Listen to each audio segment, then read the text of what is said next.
I'm Ashira Ungar. Welcome back to the Kosher Convert. Today we're continuing our series on Indian food with a dish called Saag Paneer.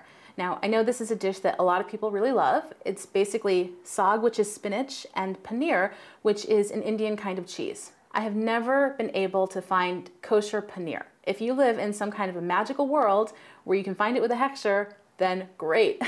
For the rest of us, we have to make it at home. And I know that sounds incredibly difficult if you've never made cheese. It seems impossible, but it's the easiest thing in the world, and I'll show you how to make it on today's episode. I told you it was easy.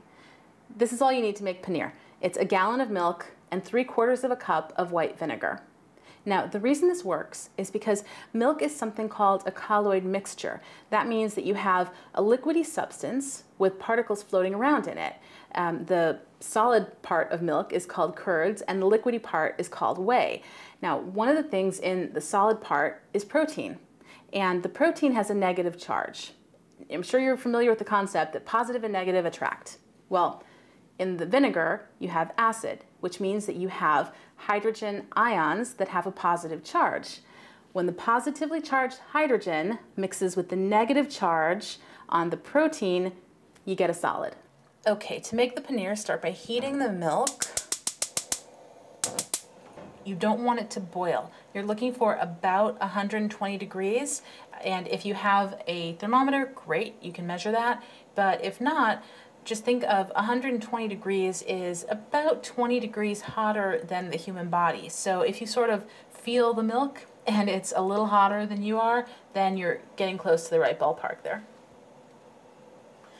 Okay, so the milk's been heating for about 7 or 8 minutes, and I think it's pretty close to about 120 degrees. And once the milk is nice and warm like that, turn off the heat, add the vinegar,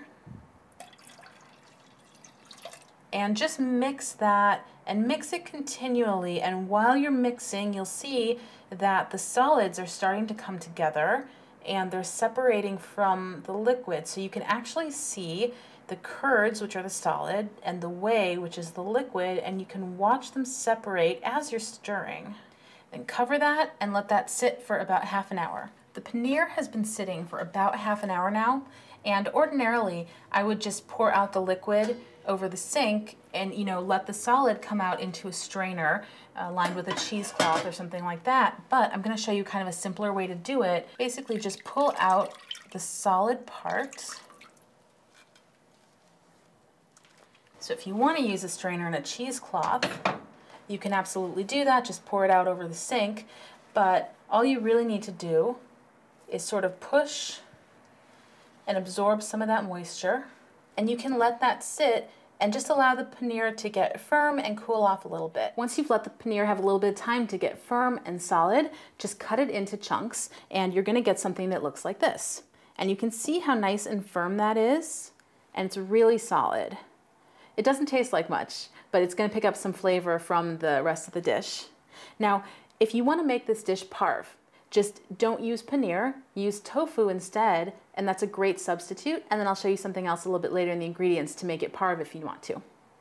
Now, if you've been following our Indian series, you know that every dish starts with onion, ginger, and garlic. So, of course, we're starting with 1 onion, diced fine, 2 cloves of garlic, 1 tablespoon of ginger. We're going to cook that in 1/4 cup of oil. There is 1 tomato diced. And we have 2 spice mixtures. Now the first spice mixture is going to be 1/2 teaspoon each of cardamom, clove, cinnamon, and black pepper. We have a tablespoon of tomato paste. Our second spice mixture, which is 1 teaspoon of coriander, 1 teaspoon of cumin, 1/2 teaspoon of garam masala, and 1/2 teaspoon of turmeric, and then 3/4 of a cup of cream. Now, if you're making this dairy, you can go ahead and use cream if you want to. I've actually stopped using cream even when I make it dairy, just so that it'll be healthier. I found the most amazing parve dairy substitute that I love. It's my new favorite thing in the world, and it's called Mimi cream. It's something that you can get at Whole Foods. It's basically made out of almonds and cashews. There's no saturated fat, no trans fat. It's parve, and it's really amazing. So even when I make this a dairy dish, I don't use real cream. I use this. This is 1 pound of spinach And I think it's really important to use frozen chopped spinach. It sounds kind of crazy. I tried to make this dish for years with fresh spinach because I thought it would be healthier and there would be more nutrients in it, but it was a watery mess every time I tried to make it, and it never came out right.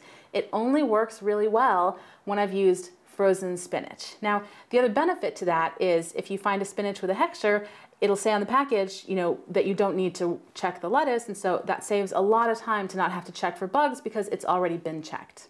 Start by heating the oil and then add the onion, ginger, and garlic.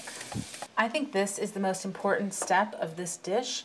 If you don't cook the onion long enough, then it's gonna be a little firm and it's gonna give off too much onion flavor, and it really kind of ruins the dish if it's too strong of an onion flavor. So this is the one thing that you really want to pay attention to when you're making saag paneer. You want to make sure that the onions cook really well. Okay, so you can see how nice and cooked the onions are, and I'm gonna let them cook down even a little more before I add the tomato. But at this point, it's okay to add the spices. Now, this is the first spice mixture, which is the cinnamon, cardamom, cloves, and black pepper. I'm gonna let the onion cook down even further with the spices now for a little bit. Okay, and you can see that those onions are cooked really well. At this point, next is gonna be the tomatoes. All right, once that is just kind of a mush, everything's really cooked down, it's time to add the spinach. Okay, once that's mixed nicely, add the second spice mixture.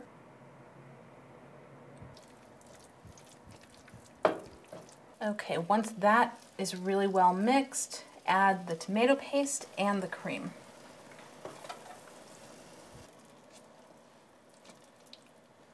The penultimate step is to season to taste with salt and cayenne. The final step then is to add the paneer that we made. Just pour them in. And those little cubes will absorb some of the flavor. The longer you let it sit in the saag, the more flavor it's gonna get and the nicer it'll be. So this is what you end up with after all that work. And of course, this is the dairy version, but if you're gonna serve it with a fleishik meal, you can absolutely make it with tofu. The recipe, as always, will be up on our website at thekosherconvert.com, and you can also check out our Facebook page. B'teavon.